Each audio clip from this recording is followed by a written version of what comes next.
Phone tapping కేసులో Sajjanar నేతృత్వంలోనే SIT దూకుడు పెంచుతుంది. త్వరలో మాజీ సీఎం కేసీఆర్తో పాటు ఇద్దరు మంత్రులకు సిట్ నోటీసులు ఇచ్చేందుకు సిద్ధమవుతున్నట్లు తెలుస్తోంది. దీని గురించి మరింత సమాచారం మా రిపోర్టర్ హారిక అందిస్తారు. హారిక, చెప్పండి, ఏదైతే సిట్ సజ్జనార్ ఎప్పుడైతే హ్యాండ్ ఓవర్ చేసుకున్నారో అప్పటి నుంచి అయితే సిట్ దూకుడు పెరిగిందని అర్థమవుతుంది.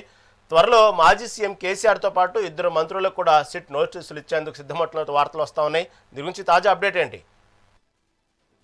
రైట్ రైట్ పూర్తిగా ఇప్పుడు ఈ ఫోన్ ట్యాపింగ్ విషయం కీలకంగా మారిందని చెప్పుకోవాలి. ఫోన్ ట్యాపింగ్ కేసులో ఈ వ్యవహారంలో మాజీ ముఖ్యమంత్రి కేసీఆర్ కూడా నోటీసులు జారీ చేయాలని ఈ ప్రత్యేక దర్యాప్తు బృందం ఈ సిట్ ఇది నిర్ణయం తీసుకున్నట్లయితే ప్రస్తుతం వస్తున్న ఒక సమాచారం మాత్రమే.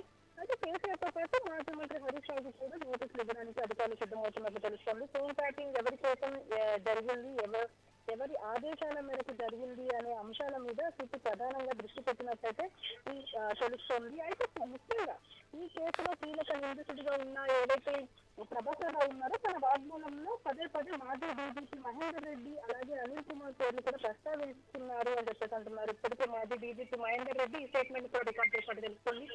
అయితే అసెంబ్లీ సమావేశాలు ముగిసిన అనంతరం ఫోన్ ట్యాపింగ్ కేసులో మరింత కీలక పరిణామాలు చోటు చేసుకునే అవకాశం ఉంటుంది అని చెప్పేసి అయితే ఇటు తెలుస్తుంది. అది రాజకీయ నాయకులకు నోటీసులు జారీ చేసేందుకు ఇటు పూర్తి స్థాయిలో రెడీ అవుతున్నట్లయితే తెలుస్తుంది. రహీం, అంటే ముఖ్యంగా ఏదైతే ఈ ఫోన్ ట్యాపింగ్ వ్యవహారంలో ఇటు ప్రణీత్ రావు కావచ్చు, ఇటు ప్రభాకర్ రావు కావచ్చు, వీళ్ళు మాత్రం ఈ ఎవరి ఆదేశాల ప్రకారం చేశారు అన్న దాని మీద ఇంకా ఒక పక్క విచారణ కొనసాగుతూనే ఉందని చెప్పాలి. Right Harika, thank you for update.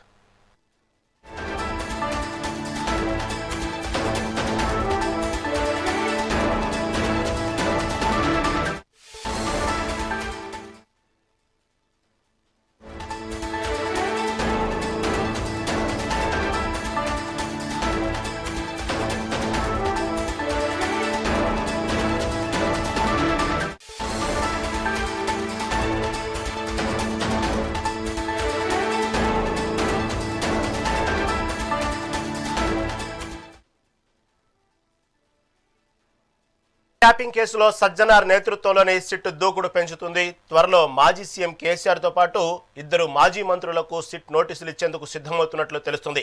మాజీ సీఎం కేసీఆర్తో పాటు మాజీ మంత్రులు కేటీఆర్, హరీష్ రావులకు నోటీసులు ఇచ్చేందుకు అధికారులు రంగం సిద్ధం చేశారు.